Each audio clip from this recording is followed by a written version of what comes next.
And we're live. It's the new Comic Book Day Book Club monthly looking back at October, looking at the most noteworthy, best books of October. We've got a discussion in and around the continual popularity of Absolute Batman and a hot spec book right now, apparently blowing up. So we're going to get into all absolute goodness here tonight. But say hello to some friends. We got Ruben Guzman. What's up, Ruby? We got Ryan Magic Lasso. What's going on, Ryan? We got TJ the Slab Dragon.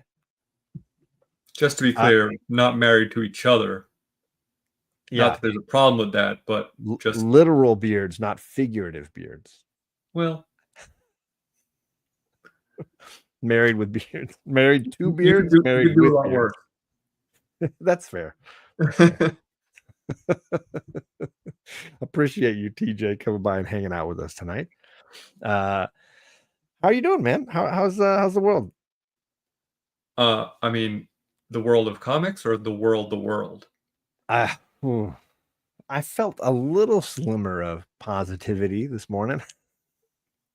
Yeah, and we're talking about a book where a bunch of white supremacists get murdered, so there's things to celebrate, things to be joyous about. Oh goodness. The white whale world.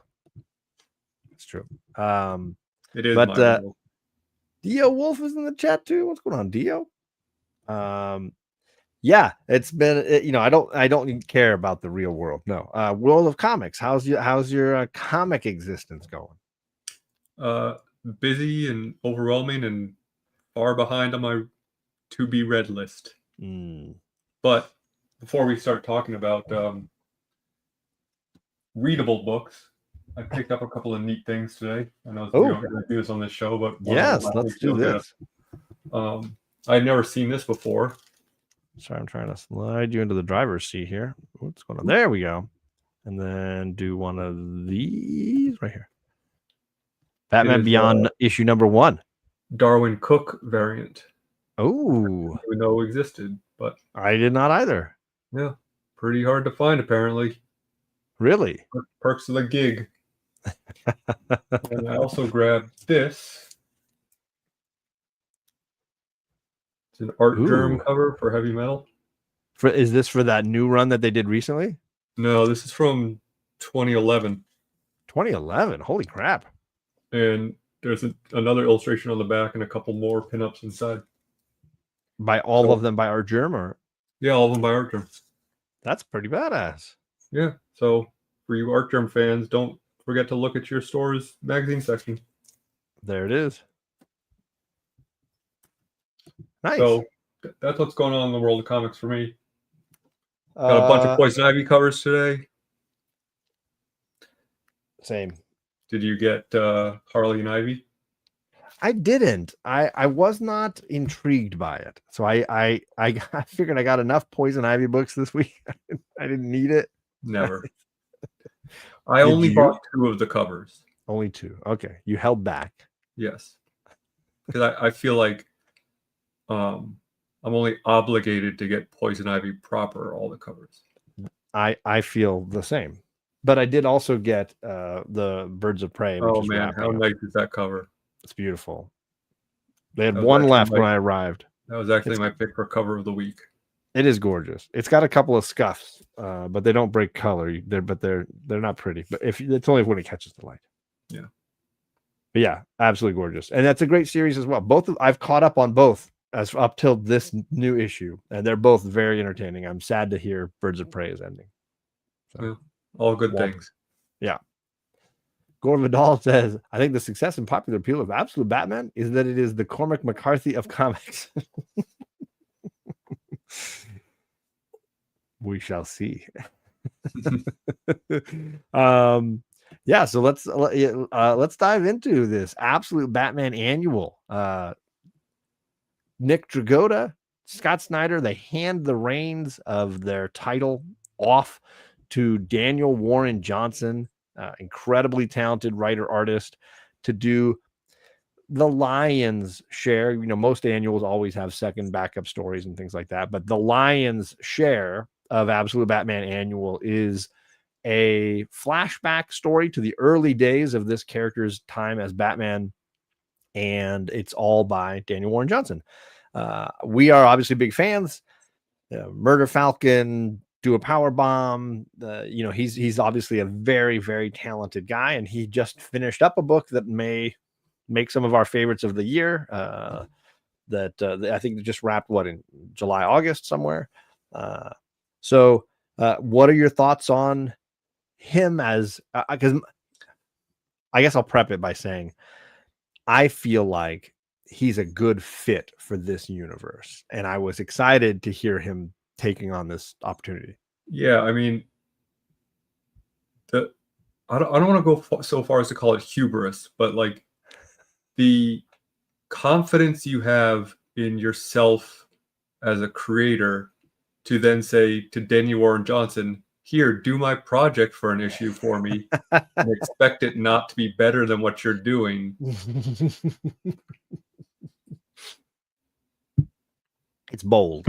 Yeah, you get bold choice. But when the Murder Falcon guy comes in, bold choice. I mean, it. Do you want to go over the plot before we dive too much into it, or? I guess I can. I don't mind doing a little bit of that. What's up, TM Nerdy? And JP is in and then gone. He's out of here. He's like, no Batman. Absolute Batman's out. The main focus. I think people typically tune into this show for our humor and hot takes, not necessarily for the book we're talking about. But I understand. It seems like Absolute Batman's popular right now. It is absolutely doing, and I hesitate to. We can't keep back issues in stock. It's ridiculous. I hesitate to take too many shots at it because I'm happy to see something that's making people enthusiastic about buying new books and getting them into the shops, even if it's not necessarily for me. When Chip came in and wrote crossover, on this very show and agreed with the same thing. It's by far the best issue of crossover. 100%. Yeah. So the plot of the issue is Bruce going to a suburb of Gotham to collect supplies for his burgeoning, because this is at the beginning of him being Absolute Batman, his burgeoning war on crime in Gotham. He is it's the early days of this process, and while he's in this small town, he stumbles upon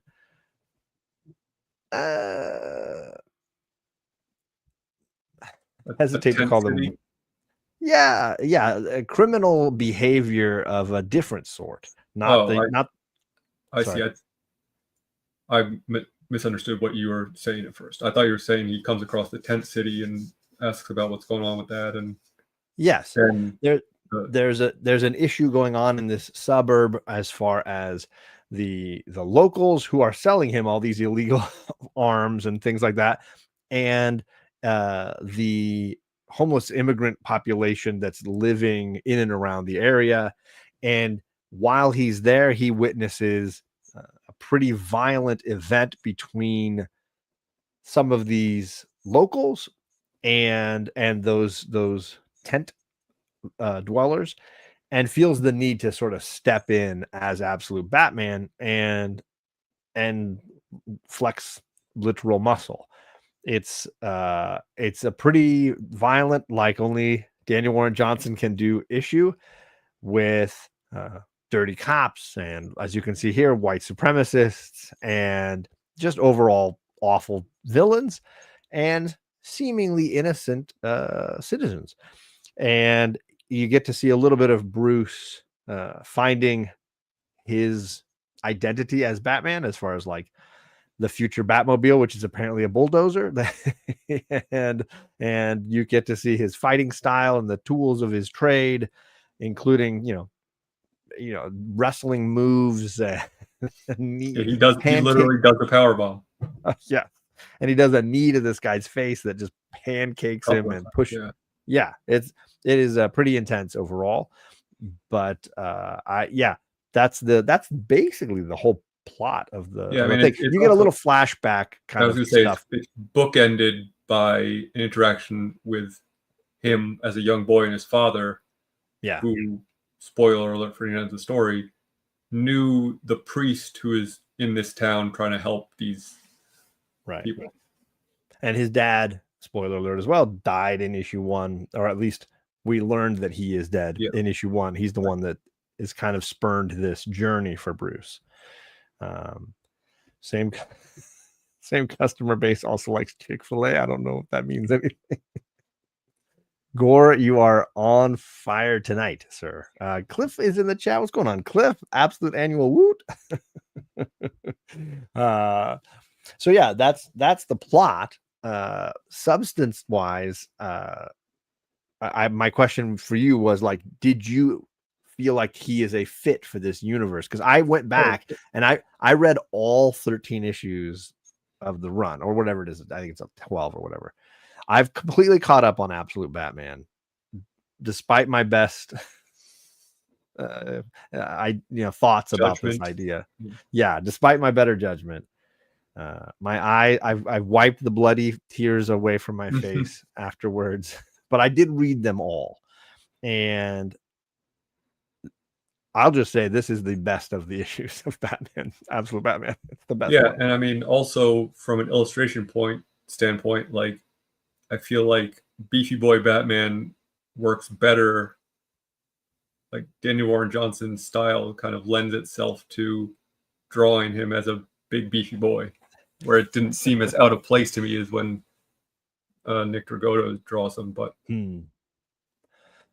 and I will say that it's a negligible difference. It's not a massive difference for me. I don't feel like now like it's a book I gotta get all the time. I'm a huge Scott Snyder fan. TM. This is known.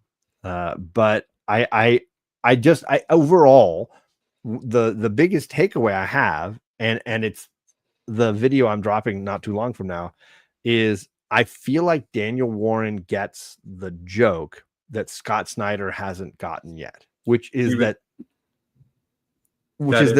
this book is a satire, right? And Scott is taking it so seriously. I but think Nick that Dragotta isn't. Nick Dragotta is like, I'm gonna give Bane a tiny little head, and I'm gonna make Mr. Freeze this gangly monster creature. I'm just gonna take this to the extreme because this is where the book should be. And Scott Snyder is taking it very seriously. And then you bring Daniel Warren Johnson, and he's like, no, this is a wrestling book now. Like, look at me, I'm the captain now. I feel like that pretty much sums up Scott Snyder in the last 10, 15 years, like everything, Dark Knight's Metal and DC, and he's doing DCKO, right? Like, they're all things that feel like he should be in on the joke because he's writing them, right? And he's clearly not. Yeah, it's like he wrote Airport 77, but Nick Dragotta drew Airplane. Yeah, exactly. And I think that's why we joked when we read issue 1 that the tone wasn't working for us, that the tone seemed off for the issue. And it has continued to feel that way all through the issues I read.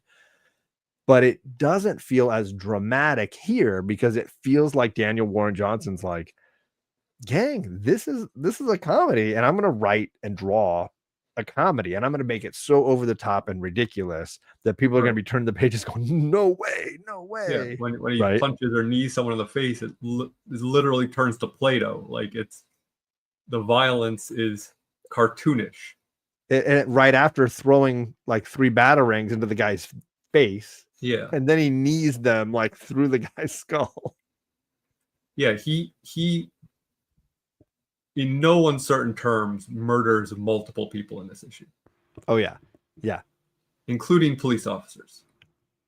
The crooked police that show up and are like, we can't let you guys do this. No, just kidding, we're gonna do it with you, and get out their batons and go about beating the crowd. And then right as they're shouting white power, Batman shows up and just starts cracking limbs and skulls, saluting arm. So and it is not coded or subtexted at all. These are straight up white supremacists. I don't think we're allowed to say the other word on No, YouTube anymore. Yeah, and I think again, it's satire. It's all it plays on one level, but you read it with this sense of humor, right? And I think that's why the joke plays better in this issue for me. Is it knows how over the top it's being. It knows how ridiculous and extreme it's being. If John could get Snyder to do a Professor Exec Cyclops team up book, he'd be in heaven. I'll tell you, Matt, it reminds me of that. There was a year when a movie came out and it had Mickey Rourke, Jean-Claude Van Damme, and what's his name? Dennis Rodman. And I was like, sweet. I only have to avoid one movie instead of 3 movies. Same deal there. I could skip Xavier, Cyclops, and Scott Snyder. It's just one book to dodge. I'm a little impressed that DC let him do something so in your face. I mean, not that like hating white supremacists should be a hot button issue. Controversial. Yeah, but especially when some of those white supremacists in this are police officers, and like not like hinted at being police officers, like show up in a police car in their full police uniform and then put on their hoods in an official capacity, basically. Yeah. Double Team. Yeah, that's the movie. It was so bad, man. I'm so glad I could just skip that. But boy, it was fun watching them beat a bunch of them up. I mean, yeah, it was very entertaining for what it was. It as an Elseworld Batman satire book, like it was a I don't want to say home run, but it was definitely a double off the wall. Like it worked for me in a lot of ways, and I was far more entertained by it than the other rest of issues. Been watching the World Series there. Yeah. Double off the wall. Yes, I made sports references. For those of you who don't know sports, double off the wall means that it's almost a home run, but the ball hits the wall and then bounces back so that the outfielder doesn't get it immediately and the runner can advance to second base safely. John equals big sports guy. Big, huge.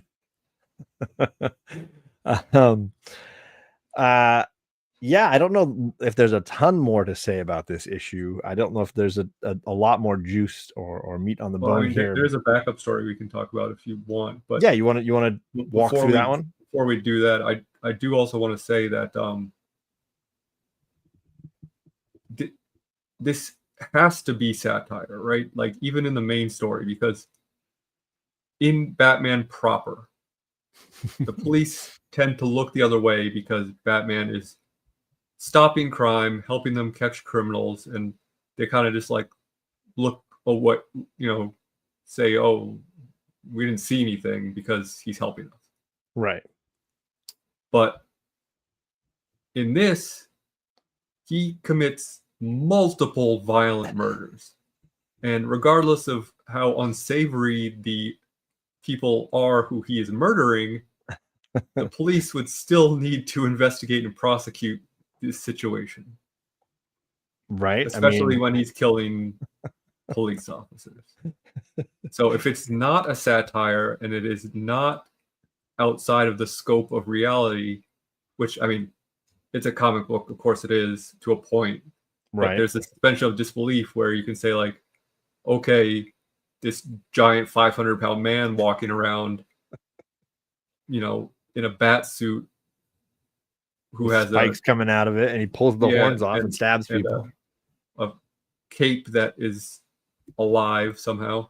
And an axe that he wears on his chest, remember? Yeah. All that's fine, but him committing murders that just go unprosecuted. Yeah. I feel like the police hunted Batman Year One Batman a lot harder than they hunt Batman Absolute Batman. So to your point, that's why it has to be taken as satire. I'd like to think so. And as a reminder, this video from me drops pretty damn soon. This is literally the video I shot this weekend because I was like, well, I got to talk about this because yeah, and I feel like I'm the only one until Alec that feels this way. So I'm happy to know I'm not the only one. Hey, you know, we strive to entertain. We're complicated, multifaceted beings. There's a Michael Jackson reference that I missed here. Because he said off the wall. Oh, I would not have figured that out. Chaos, what's going on, man? Good to see you. So what's the you want to run through? I'm not remembering the backup story. Can you remind me? Yes, it is by James Herron, and it's this group of kind of like skull mask wearing, this gang of skull mask wearers who bust into this house that is in a church. One of the people who bust in is the child of the man who owns the house, who his wife and her, or his wife and the owner's wife and the son's mother has passed away, it seems, and he isn't taking it well or something. But anyway, they bust in looking for guns and weapons and stuff, and looks like they're gonna blow the place up or something. And they bring him along because he knows the code to the safe, but the safe is empty. The owner shows up with a gun. They start beating him up. Batman shows up, beats a bunch of them up, throws a bunch of hot oil on all their faces, murders some more people. Yeah, I remember the leader of the gang turns out to be someone who Batman has lit on fire once before, it seems. He's got a bunch of scars. Typical. He has a couple of great lines, one being "suck holy flame," and the other one is "I am the sex organs of machine angels." It's basically just like a bunch of hyper violence and action. Yeah, the art's really cool, and then the son and the father kind of reconnect at the end. Thank you, Batman. Once again, people together. How can that not be satirical or at least very least tongue in cheek? If someone says, "I'm the sex organs of machine angels." That's a good line. That's a very good line. Yeah, again, I feel like there's a lot of people that get the joke, and yet Scott and a small subsect of the Batman fans don't. I'm baffled by it.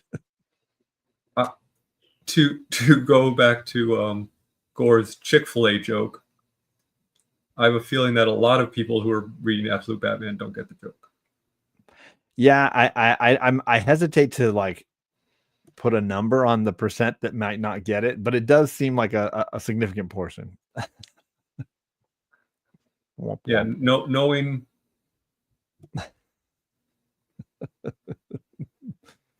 Read it digitally. I know you got the app, bud. Read it. Wait when that drops. Read it digitally. If nothing else, both stories are illustrated really, really well. Yeah. But differently, not necessarily copying Dragotta. They're definitely done. I mean, Daniel Warren Johnson style. Very much Daniel Warren Johnson style. He's not trying to ape anything. And James Herron also, has his own thing going. Yeah. His act, though. Yeah, I mean, I think it's a really good litmus test when talking to a comic fan. If they say, "Oh, Absolute Batman is so badass," or is so, it's the best Batman. Oh, it's so cool, or like, I think it kind of speaks to, I don't want to say their character, but like their wavelength. I mean, JP, you may actually enjoy this annual. I think it is, because it's by different creators, it definitely has a different tone to it. Yeah. Yeah. I wouldn't say go out of your way to find a copy, Yeah. especially because they're going for $20-$30 now in the aftermarket. But, I was just gonna say, yes, save the money on the comic. Wait a few months if you absolutely need the comic itself, but read it digitally. Yeah. Yeah, I'm sure they're going to do a second, third, fourth printing of this. Yes. And yeah, Roscoe, obviously we are big. What I keep showing the coaster, but we are big Daniel Warren Johnson fans here as well, sir. Yeah, the dude bros. The also the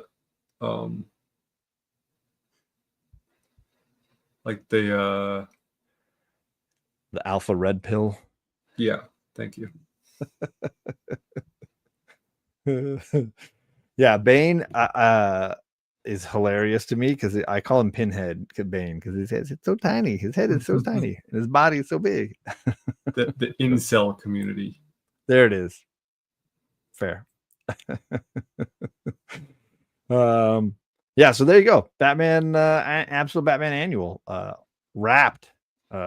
Check it out if you want. I do think it's, again, the best book in the Absolute Batman run.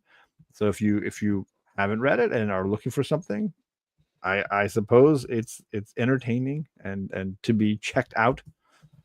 I would give it a very fine minus. Fair. We got a little time left, and I was hoping to go on to a book that we reviewed. Was it on? It was on your channel. So it was a month ago, back when we were on your channel.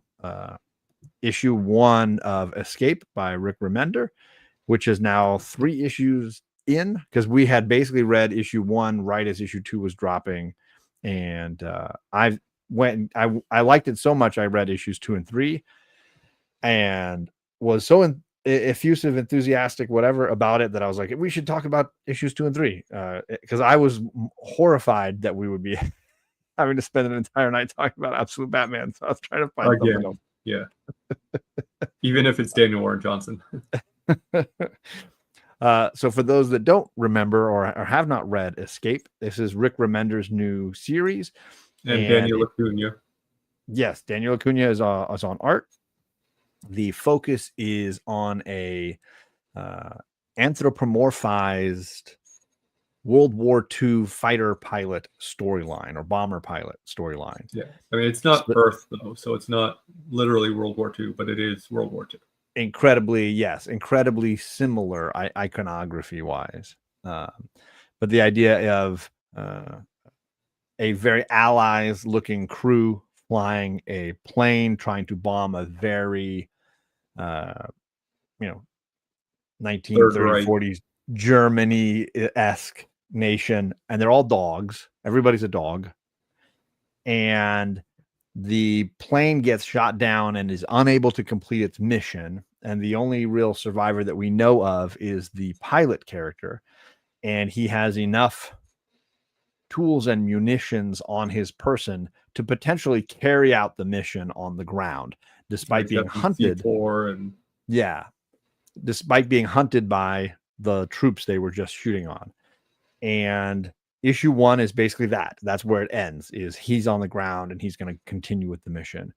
And then issues 2 and 3 are the follow through on this. And it's going to be, I think, a 6-issue mini series through Image. I think it's Image, right? Yep. And as we go following this character along, he is attempting to carry out his mission, but he's also thinking about how he got to this place. And we are getting snippets of the war propaganda from both sides, what he's heard about the enemy he's fighting and what they've heard about him, and just in the way they sort of are talking to one another or treating one another as monsters in this war. Let's see.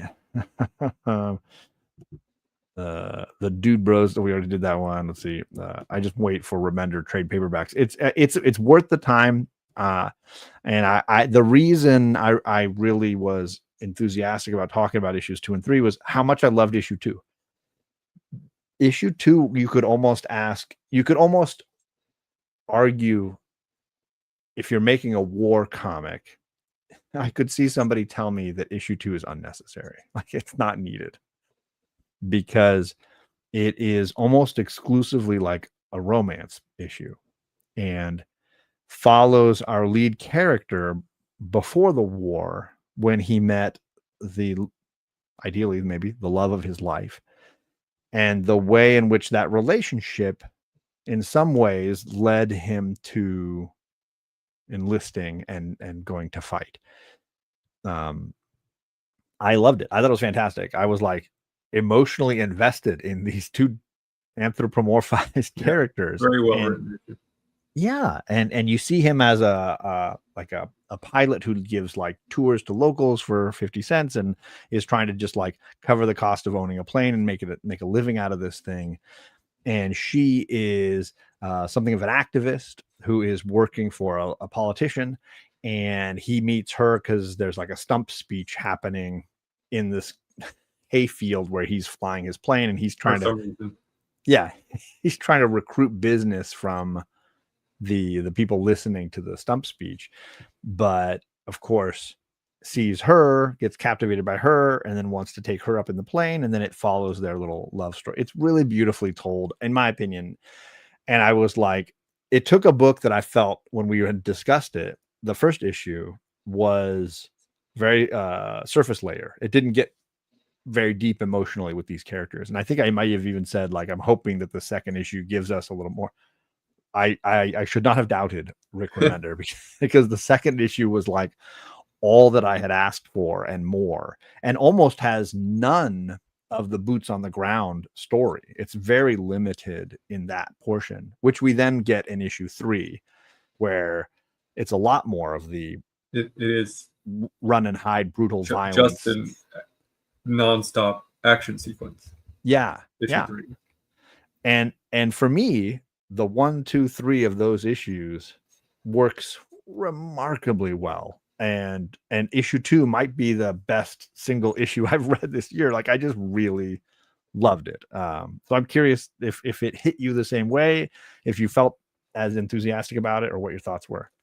I did enjoy it. It didn't I don't think it quite knocked my socks off the same way it knocked your socks off, but I will say, not only is it impressive that a writer can bounce between basically 3 very different issues, but make them work together back to back to back, and you not feel like it's disjointed in any way, because it really not. It feels like a complete story so far, but like any one of the issues you could pick up and it just feels completely different from the other ones. Yeah. And each one, it almost didn't need the other ones. Like, each one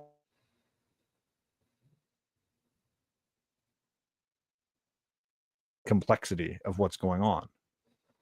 Yeah, you froze there for a second. I'm sorry. Oh, good.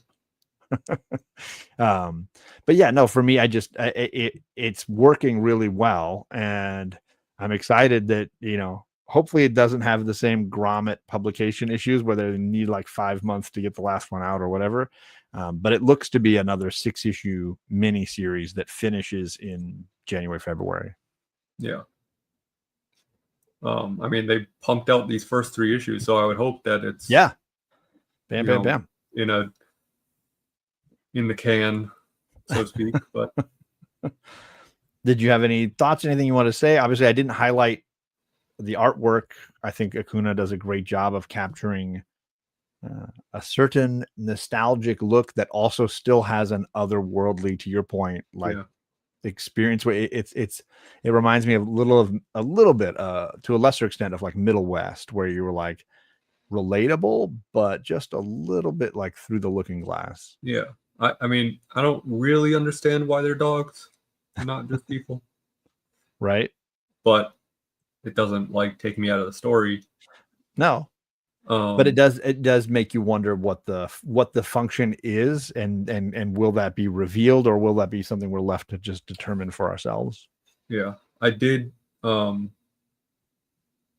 find it interesting in the third issue, and this is not something you see, or at least that I see in a lot of, or notice in a lot of like war pictures or anything, where you know, a lot of times it's these are the good guys, these are the bad guys, and we are getting the perspective of the allies, because that's who our hero character is part of, Right. as the other group are evil and they're the ones encroaching on territory, and they very well may be, but at the same time, one of the guys who's hunting our main character, you know, calls him a child killer because they've been bombing their cities, and you know, he's got someone coming after him because he killed his wife in the attack. So like, Yeah.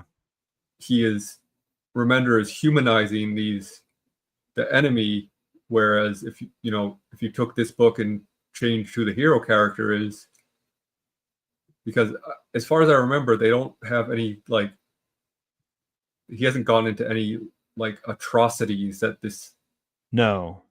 other It's side very has done. non-specific grievances. There's no like concentration camps types of situations. No, not I mean, that there we're may aware be, of. but so I'm not trying to defend that that is the case, but you know, it's just an interesting perspective that we don't see a lot in war media, where it is, even if it's brief and fleeting, it's showing the other side of the conflict. Yes. And how they are fighting for what they believe in too, even if your morals and your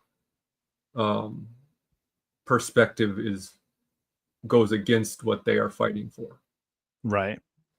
And I'm assuming that some of no, go ahead. And I just thought that was a bold choice to make, because he is painting them as being Third Reich, more or less, from the look of them, and you know, the comparison of what this, you know, he said that it's supposed to be a World War II allegory. So the fact that he is, and obviously the individual is different than the state behind the war, but it's just, I thought that was interesting that he made that choice to have them not just be the evil empire, but actually people. And I felt like that was a vibe I got even in issue 1, that he had presented something that was very much one-sided, and that knowing that this was going to be 3 issues of him on the run, on the ground, or sorry, 6 total issues, that we would get another perspective, that there would be some eye-opening moments for our hero as he goes to complete this mission and has to deal with not just dropping bombs from above and hearing propaganda and not being face to face with your enemy, but now you're in the trench right there. Yeah. And I think I'm assuming that that's part of these final 3 issues. Yeah. And in fact, issue 3 ends with him sneaking into what looks to be some sort of shop and finding a trap door in the floor, going down there to hide, and finding a parent and a child who are part of the enemy hiding in there as well. Yeah. So what their interaction is going to be in the next issue might be a 4th perspective of this, you know, of this storyline, where we're getting a very different type of story once again, of him trying to, you know, navigate this new situation with them, and what that looks like, and what that means for him as a soldier pilot. Yeah. So I'm assuming, just knowing the way Remender writes and the way he's peeling this onion, that's going to be a portion of where this goes. What those reveals are, and then how that changes or solidifies the thinking for the hero, that's the drama. But I'm assuming that the reveals that are yet to come in issues 4 through 6 are going to be significant. Yeah, looking forward to it for sure. Absolutely. And once again, like, Remender continues to impress me. Yeah, super consistent. And I don't know how I missed the drop for issue 1, but I'm glad that you reminded us about it, and then I was able to catch up, because it's been a whole lot of fun, these 3 issues. Anything, I don't know, for November, what's coming up that we might choose to read? Funny you should mention that, because I was just about to say I'm going to call our shot for our next book, because the first issue of the Die sequel comes out next week. Oh, it's already next week. I thought it was 2026. Holy cannoli. You mean this book and right, and that book? Right there. And that one over there. All 3. I got all 3 dies. Not only does it come out, I think there's an A cover, a B cover, and then 2 incentives, but they're also releasing a quick start guide for the Die RPG, which I kickstarted, and I've got, baby. I got it. There you go. Yeah. Heck yeah. Got my die dice too. My die dice. Die dice. These are the die dice. These are the die dice. Yeah, that's fantastic. So I'm guessing that's what we're going to want to talk about. Perfect. I'm in. I'm going to buy all. Give me all the covers. That's fantastic. Hopefully it's half as good, at least, as the first issue of the original run. Yeah, I don't know if it's like a direct follow-up or if it's another story. Yeah, I'm going in blind. I'm not going to read anything. Exactly. I haven't looked into it all. I just want to be surprised by it. I think the one in the higher ratio one is just a virgin cover of one of the covers, but the 1 in 10 or 1 in 25, whatever the lower ratio is a different Stephanie Hans cover, I believe. Nice. Oh, speaking of covers, I did want to mention, I found this very funny. And you guys can all look this up in your own time, because I didn't prepare to show it. But Young Blood #1 also comes out next week. What do you mean? There's a new new Youngblood comic? Yes. Who's I don't know who's doing. I think Rob Liefeld is either writing or drawing it, or both. I don't know. I don't care. But the reason I bring it up is because Rob Liefeld did a cover with whatever that guy's name is, the archer guy, like drawing his bow. Oh yeah. And you look at it, and you're just like, man, that is some wacky anatomy. And then I don't know if they planned. I'm sure they couldn't have planned this, because there is, speaking of our boy, a Daniel Warren Johnson variant cover, which is basically the same image, and it really highlights how poor the Liefeld drawing is. I'll try to find them and I feel like almost anything would accomplish that task, but okay. I mean, hold on, let me see if I can find it real quick. So you're saying, John, I also want you to read Youngblood issue 1, volume 2? No. Or whatever volume. It may not even be volume 2 for all I know. I mean, it's like volume 4 or 5. Yeah. Okay. There you go. Let's see. Bear with me here. So there you go, gang. Die volume 2 issue 1. Definitely on the list for next month's book club. It's called Die Loaded. Oh, I'm sorry. There's even more covers than I thought. There is an A cover, a B cover by Peach Momoko, a C cover, Stephanie Hans Youngblood variant, a blank cover, an incentive Stephanie Hans cover, and an incentive Peach Momoko virgin. All right. Well, maybe I won't get all, but I'll get a few. I'll get a few. I'll get some. Okay. Hold on. I'm almost there. It's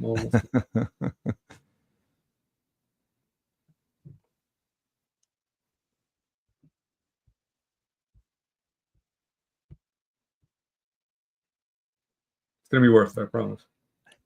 Okay, here we go.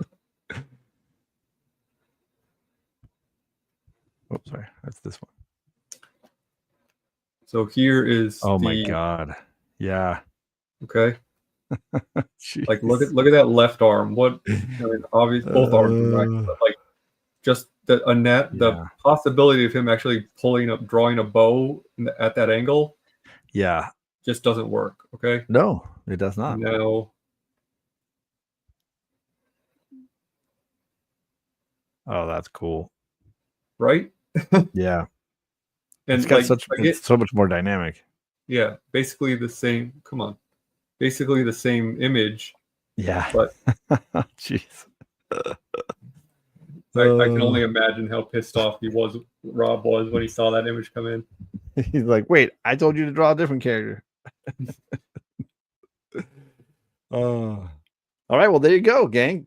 Books set for this month when we're back over on Alec's channel to do this. Talk about Youngblood at the beginning of December, so be ready for that. Anything? Writer and artist is Rob Liefeld, by the way. Oh crap! Okay. Look forward to that, Jim. Maybe we do need to just at least read it and talk about it. Yeah. Well, just to say we did it.